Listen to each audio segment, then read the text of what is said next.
मेरे सामाजिक परिवार के सभी सदस्यों को राम राम। ये दो चित्र हैं, इन दोनों चित्रों को ध्यान से देखिए। और दरअसल ये सिर्फ चित्र नहीं है, ये कांग्रेस और भारतीय जनता पार्टी की पूरी राजनीति है। या कहें कि यह दोनों चित्र भारतीय राजनीति की संपूर्ण व्याख्या कर देते हैं। कोई कह सकता है कि आप भी कैसी बात कर रहे हैं, सिर्फ दो चित्रों से पूरी राजनीति आप बता दे रहे हैं। और मैं तो उससे आगे की बात कर रहा हूं। पिछले 1.5 दशक की भारतीय जनता पार्टी और कांग्रेस की राजनीति नहीं, भारतवर्ष की राजनीति को व्याख्यायित करने वाले, उसकी संपूर्ण व्याख्या करने वाले ये दोनों चित्र हैं। अब कोई भी कह सकता है कि इसमें ऐसा क्या है, लेकिन दोनों चित्रों को जरा ध्यान से देखिए। एक चित्र है जिसमें राहुल गांधी मलेशिया में कहीं छुट्टी बिता रहे हैं। अब हम में से किसी को पता नहीं। कमाल की बात यह है कि कांग्रेस चाहे तो एक बता दे कि भाई वो वहाँ जा रहे हैं, मलेशिया जा रहे हैं, थाईलैंड जा रहे हैं या कहीं भी जा रहे हैं, लेकिन जब वो बताते नहीं हैं तो फिर अचानक किसी एयरपोर्ट पे क्यू में लगे हुए, कतार में लगे हुए, या किसी दूसरे देश में विदेशी धरती से कोई एक चित्र आता है। ऐसा कोई आपत्तिजनक चित्र नहीं आता है राहुल गांधी का कि जिस पर उस पर आपत्ति की जा सके कि भाई ये चित्र क्यों आया है। लेकिन एक चित्र आता है और उसके बाद फिर उस पर तरह तरह की चर्चा शुरू हो जाती है। कमाल की बात यह भी कि ऐसा अक्सर देखा गया है कि राहुल गांधी जब किसी राजनीतिक कार्यक्रम में कुछ ज़्यादा दिनों के लिए, कुछ अधिक समय के लिए लगते हैं, तो उसके बाद जैसे उनको रिलैक्स करना कह लें, या वो वाला काम उनको राजनीति वाला वो बड़ा स्ट्रेसफुल लगता है, उसको वो एंजॉय नहीं करते। और जिस काम को आप एंजॉय नहीं करते हैं तो आपको थकाता है, और थकाएगा तो थकान मिटाने के लिए जाना पड़ेगा। और थकान मिटाने का सबका अपना तरीका होता है। कई लोग होते हैं अपने घर परिवार में खुश हो जाते हैं। आप अपने इसको उदाहरण के तौर पर देखिए कि आपको भले कुछ भी ना हो, लेकिन आप अपने घर परिवार में पहुंच जाते हैं तो आपकी थकान खत्म हो जाती है, आपका स्ट्रेस खत्म हो जाता है, और आप अपने काम की जगह पर लौटते हैं तो स्ट्रेस फिर आ जाता है। लेकिन काम की जगह पर जिस काम को आप कर रहे हैं तो उसमें थकान भी लगे तो आनंद आता है, उसको छोड़कर आप नहीं जा सकते।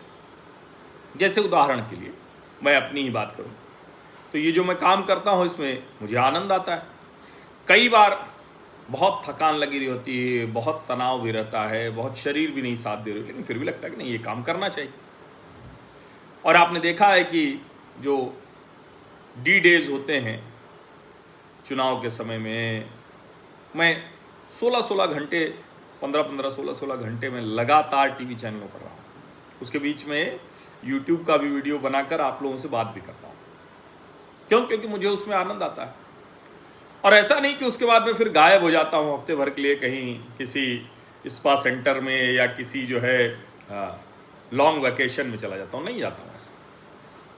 अब कोई कह सकता है कि काम के दौरान आप जो जाते हैं, जहाँ घूमते हैं, जहाँ रहते हैं, तो आप भी तो घूमते रहते हैं। तो कुछ लोग छुट्टियों के लिए घूमने जाते हैं। अब हमारे घूमने जाने और छुट्टियों घूमने जाने में बहुत फ़र्क है।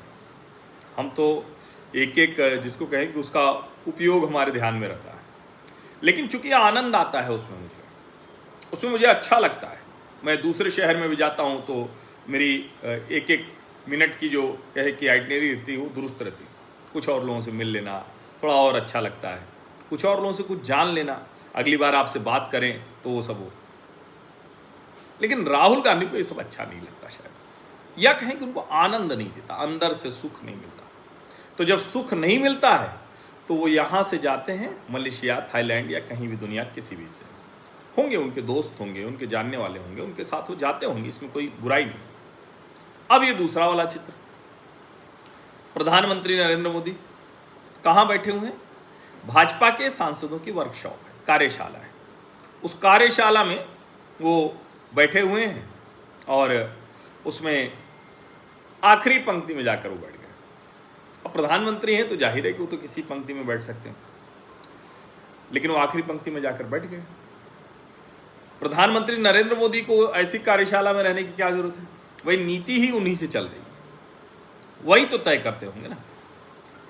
फिर वो लौटते हैं विदेश यात्रा से और लौटने के तुरंत बाद वो भगवंत मान से बात करते हैं, तुरंत बाद वो कहते हैं कि ये फ्लड रिलीफ के लिए पैकेज चाहिए, ये करना है, ये करना है, बिहार के लिए क्या क्या करना है, वो एजेंडा भी बनाते हैं। जब भारत पाकिस्तान युद्ध की स्थिति बनी थी तो वो लौटे, आपको याद होगा ना, पहलगाम के बाद लौटे, बिहार गए, लोगों ने कहा राजनीतिक इस्तेमाल कर रहे हैं, लेकिन वहां जाकर उन्होंने कहा कि हम मिट्टी में मिला देंगे। फिर ऑपरेशन सिंदूर हुआ, आपने देखा है।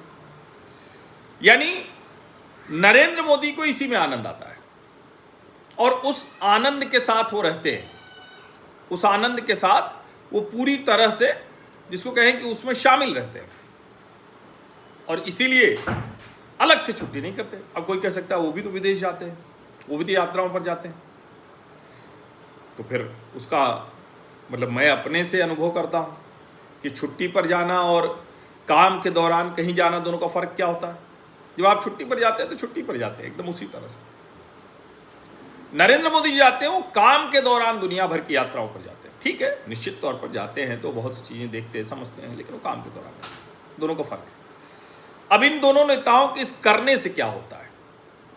राहुल गांधी के समर्थक हर बार असहज होते हैं, बिना बताए गुपचुप वो विदेश यात्रा पर निकल जाते हैं। और मैं फिर कह रहा हूं, किसी को नहीं पता होता।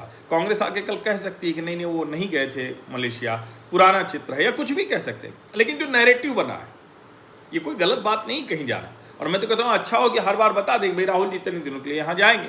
जैसे एक बार आ गया था कि वो अमेरिका जा रहे हैं तो यहाँ मिलेंगे, यहाँ मिलेंगे, यहाँ मिलेंगे, वो अच्छा रहता है, लेकिन वो चले गए।